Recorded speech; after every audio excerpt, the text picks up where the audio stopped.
Shalom. Restons toujours d'Ecclésiaste 7, verset 29.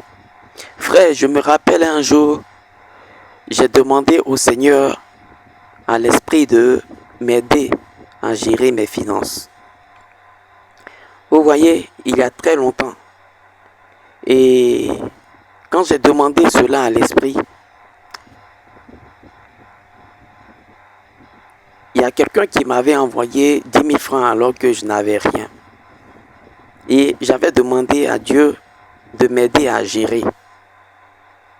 Mais quand j'ai reçu ces 10 000 francs-là, je voulais acheter, j'ai pensé acheter une montre et mettre ça au poignet. Quand j'y pensais, l'Esprit m'a dit, Daniel, pourquoi tu veux acheter cette montre? J'ai dit, mais je veux juste avoir de l'heure, c'est pour regarder l'heure, connaître l'heure.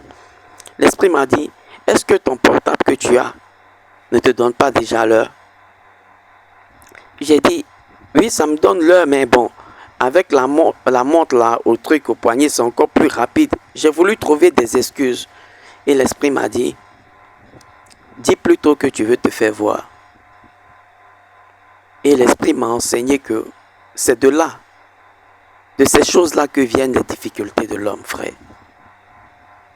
Ecclésiaste 7, le verset 29 nous dit, Dieu a fait les hommes droits, mais ils ont cherché beaucoup de détours.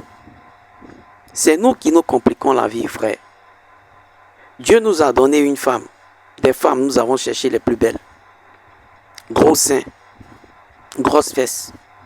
Dieu nous a donné la nourriture, nous avons cherché celle qui a beaucoup de vitamines. Il nous a donné des vêtements pour couvrir nos corps. Nous avons cherché les plus beaux. Avec un portable très simple, frère, nous pouvons juste appeler. Mais nous avons cherché les grandes marques. Dieu nous a donné des maisons où reposer. Nous avons cherché le plus belle.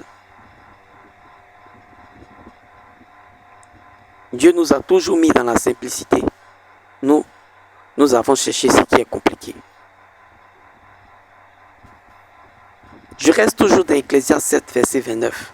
C'est nous qui nous compliquons la vie. Et cela a commencé dans le jardin d'Éden. Avec la femme. Vous voyez, nous avons cherché meilleur. Ouvrir les yeux, plus d'intelligence, plus de connaissances.